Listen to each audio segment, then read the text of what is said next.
Service nowadays is about small moments of magic.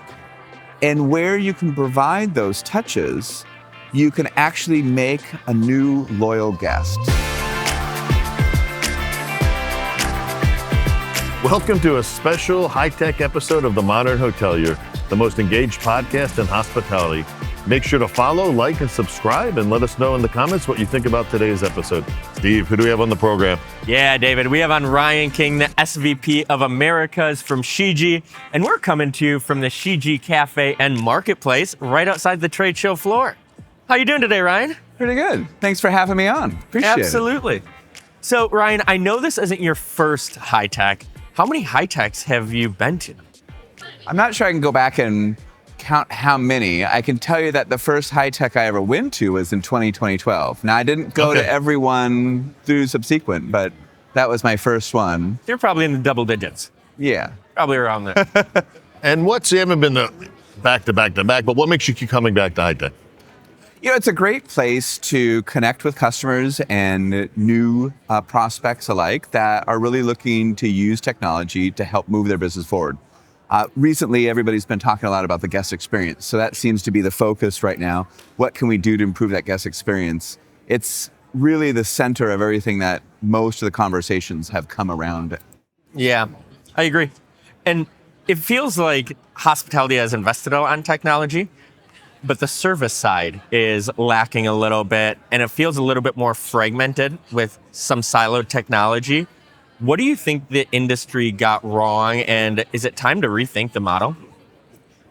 I think we rushed a lot of things into help staff because we had shortage of staff problems. So we rushed in solutions to help. But to your point, they were fragmented. There wasn't a lot of buy-in. The actual property teams that were supposed to use them didn't necessarily know how to execute them well, and nobody really had this master vision. So you ended up with disparate systems that are doing one thing. So a bar might be doing something, but housekeeping's doing another thing. The front desk is doing something else, and they don't connect that whole experience. And where I think that's most observed is when you have a hotel that has rushed some of these things forward because they sounded good, and they're using them, but they keep sitting there going, we keep getting bad reviews. And yet we've invested, to your point, we invested in technology to help us, but now it's hampering. It's not actually kind of coming together for a cohesive plan. Move suggests hospitality should happen wherever the guest is, not at the fixed touch points. What actually changes operationally inside a hotel when you start designing around that idea? The idea behind Move is really getting the guest experience more engaged.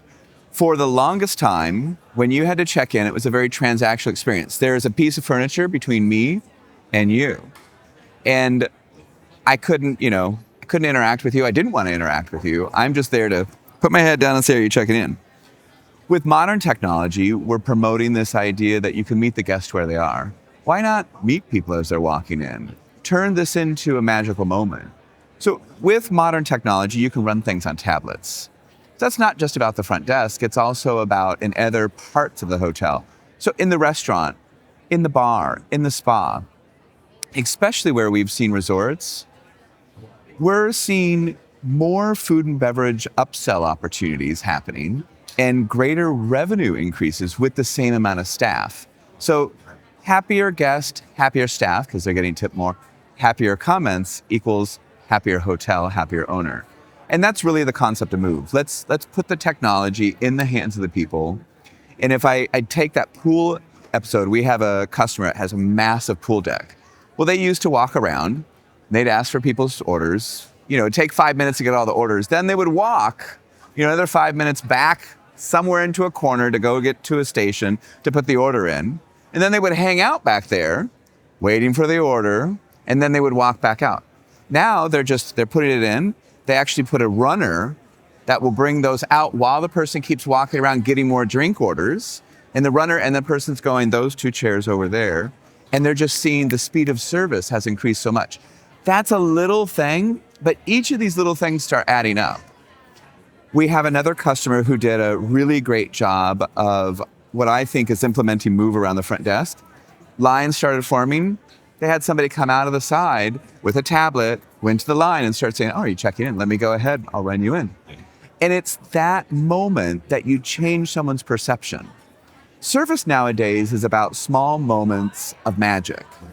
And where you can provide those touches, you can actually make a new loyal guest. And that's really how technology should work. It's in the background. It shouldn't be like it's front and center, but it's enabling the guest experience to become more magical. So that's the whole purpose around Move is let's make your staff more effective. Very Absolutely. smart. Yeah. Absolutely. And you can't be effective with siloed technology. And This is there true. are so many hotels that are operating with disconnected systems, whether it's a PMS, POS, payments, and that affects the guest experience. What do you think the consequences of operating a hotel with fragmented technology, and what can we do to fix it? Well, we still see it all the time. Everybody's talking about cloud, but you still have a lot of people running on-premise applications. On-premise applications don't communicate well.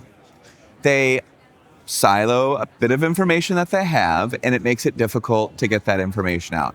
Especially when you start talking about the property hub, whether that is the property management system you're using or the point of sale or even the spa system. Whenever you have all that stuff siloed, you can't understand what's going on for the total guest experience. Maybe the front desk is okay because they knew something here was happening, but actually they didn't know that that guest had a reservation in the restaurant. So they're not saying anything about it. They're not greeting that person. Where hoteliers have to go is they need to look at how they bring the information together. And that really is this move to the cloud. We all talk about it. A lot has, I would say, happened in the last 2 years. And some of that is the fact that the cloud providers are getting better at what we're able to do. One of the things that I think we've mastered in the last couple of years is an easier change. It was always like this heart-wrenching, oh God, I have to change these operational systems. Like that's going to put a lot of stress on it. So we've gotten that down into a little bit of a science to say, here's what we think you need to do. Here's how we'll execute this. This is what your team's going to see. And when we bring that to a property and they actually digest it and we get the buy-in from the staff, not just the IT people, but from the staff, we find the adoption just happens like that. And those magical hospitality moments are actually owned by those team that want to adopt this. So really, you have to get consensus built at a property when you make change like this. When you bring it all together in the cloud and you have the different systems talking to each other, that's when those moments of magic hospitality happen. And you've got to start connecting these data silos. If you don't, you're going to get left behind. 100%. 100%. And with AI, data is so much more important these days. I have not only data, but clean data. The way that the LLMs are looking at how they recommend a hotel to stay at is they're looking through a lot of what the guest experience comments are right now. So if you aren't getting people to say good things about you, all of your Google AdWords and all of your SEO is going to get left behind because you're not my sister's a great example. She had a whole conversation with ChatGPT about her visit coming to Mexico City, where she should stay, why she should stay there. Well, what type of beds do they have? Well, why is that a nicer walk to the Starbucks? So it's that type of behavior that we're seeing from consumers that is going to make it more important that hotels have a handle on who they know their guest is, how they're making the stay better, and what they're doing to get the guests saying good things about them so that that's picked up in the conversations. Absolutely. Oh, that makes sense. So as technology expectations continue to evolve, what do you think hotel technology leaders need to prioritize over the next 5 years to remain competitive? Oh, gosh. There's so many competing priorities right now. And we're talking about AI, and it's such a buzzword. I think it's one of those things you have to think, what is going to help move the needle? What is going to make a difference? AI by itself is not going to move the needle. But purposely and thoughtfully placed moments of development will help. What we're doing with AI is really trying to think about how does it help orchestrate something in a property? how does it make somebody's life easier? How does it make the technology more flexible? So I won't go into a few things because we aren't ready to launch them yet, but we presented a couple stuff last week to a new prospect and they were blown away. They said, this is going to change how we can do everything on property. So that's the type of thing we're trying to look at and say, how do we keep ahead? And as I said earlier, it's not just about the technology, because while we're ahead right now of, not to sound boastful, we've been told by others, we're slightly ahead in where we are with the tech, but it's how we're delivering it. And we think that's what's going to separate us because we're investing in people. We really launched our customer success team here in the Americas this year. And we're doubling down on it. We're hiring up more people to take care of the current customers. Not to be support. We've got good support, but it's to sit there and visit with the customer, say, what are you struggling about? What do you want to do? How do we hear from you that you want us to do something? But also, how are you adopting the system? Hotels have turnover. What can we do to help with that turnover? What can we do to help make sure the tools we gave you, you're able to use? You know how to actually turn that piece of technology into something that's going to help make you money. Man, I think more tech companies need to listen to their customers like you guys are doing. Absolutely. The feedback you're getting, I'm sure, is incredible. So you've talked about hospitality beyond the counter. If I walk into a hotel 5 years from now that's fully adopted that model, what does that look like for not only the staff, but also the guests? I think a lot of what's going to happen is how you're meeting the guests. And different people want different things. When I'm on a business trip, you know what I want? I want very little interaction with staff. I want to be able to check in on my phone. I want to be able to order something on my phone. I want to do all those things. When I'm on vacation, I want interaction with people. I'm now spending my own hard-earned dollars and I'm nowhere to be, and I want to, find other things out. So where I see things in 5 years is hotels that adopt things well will be able to enhance that experience touch point when people want it, but give them the option to be able to help themselves where they want to. That's, I think, the evolution of where good tech and great service are going to intersect. Because in hospitality, no matter what you do, the basis of where we are in hotels, it's a guest-facing experience. There will be some places that try to go all, I think, automated. And when you look at certain sects of the industry, and I think of a customer working right now, their business is extended stay. They're very mid-scale. All of their hotels are pretty much the same. But what they're finding is the guests want to be able to come and go. But when they need something, they want to be able to get an immediate response, and they want to do it on their phone. They don't want to pick up a phone and talk to an operator. They want to be able to text somebody and say, I want 3 towels. And then somehow the hotel has to figure out how to execute that in a very timely and quick manner. Because right now we still have a little bit of that. I've done it with a couple of the brands where I've said, can I get this? And 30 minutes later, I'm calling and saying, hey, I messaged you guys on your app, and can I get a blanket up here? And they're like, oh, sure. Okay. So having that execution become flawless, whether it's in person or whether it's through a technology means, will be the evolution. That's where I see really the magic that will come back into hospitality. The bar keeps getting raised up. Guests are going to expect something. In 5 years, we don't even know what the expectation is quite yet. I mean, it could be that we read the minds, and when you walk in the room, the lights dim to what you were thinking, and the heat comes on, and the curtains open. There's going to be wow moments, but there's going to be the little bits of guest interaction along the way. So what's next for Shiji? What's next? Right now, we've really been focusing on shifting our development organization into an AI mindset.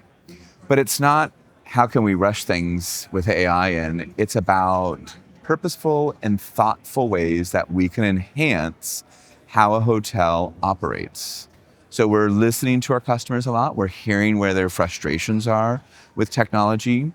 And it's really the inflexibility of things. Like going to a big system that has a whole bunch of options and sitting there and saying, well, not really how I wanted to do this, and you're forcing me to make an SOP this way. It's more about, this is how I want to do things. How can you help me do that? So our development teams, we're re-interviewing, let's call it, to put certain people into key roles to go back and make sure that we're rethinking how the tech goes. On the other side, it really is doubling down on the understanding of what our customers want from us. Because while we're providing them good tech, like I just said, we're also finding that they need help on the execution. We talked a little bit earlier about they bought a bunch of stuff a couple of years ago and they aren't really using it.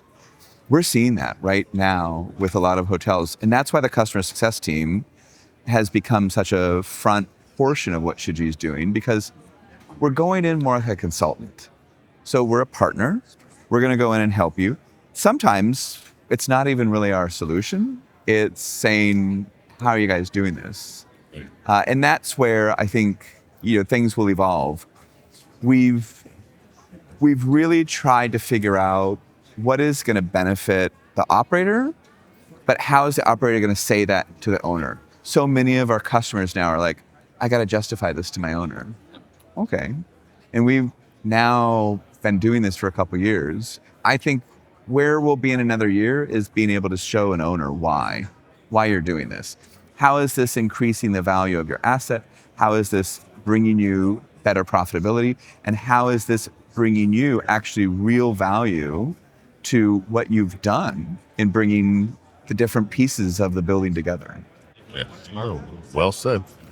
Well, that does it for another episode of The Modern Hotelier. Ryan, this is where you get to let people know how they can get in touch with you. How can they find out more about Shiji? Absolutely. ShijiGroup.com. You can go there. You can always reach me at ryan.king@shijigroup.com. And we're here at booth 434 with HITEC. And stop on by and you can learn a little bit more about what we're doing to help others. Well, that does it for this special HITEC Modern Hotelier, the most engaged podcast in hospitality. So whether you're watching or listening, we appreciate you and hope to be with you again soon. Thank you, Ryan. Thanks. You made it to the end of The Modern Hotelier. Thanks for watching or listening. The Modern Hotelier is produced by Modern Hotelier Media. Make sure to like and subscribe if you're listening on YouTube, or subscribe wherever you get your podcasts. If you know a good guest, sponsor, or have media needs, feel free to reach out to us at hello@themodernhotelier.com. Thanks and have a great day.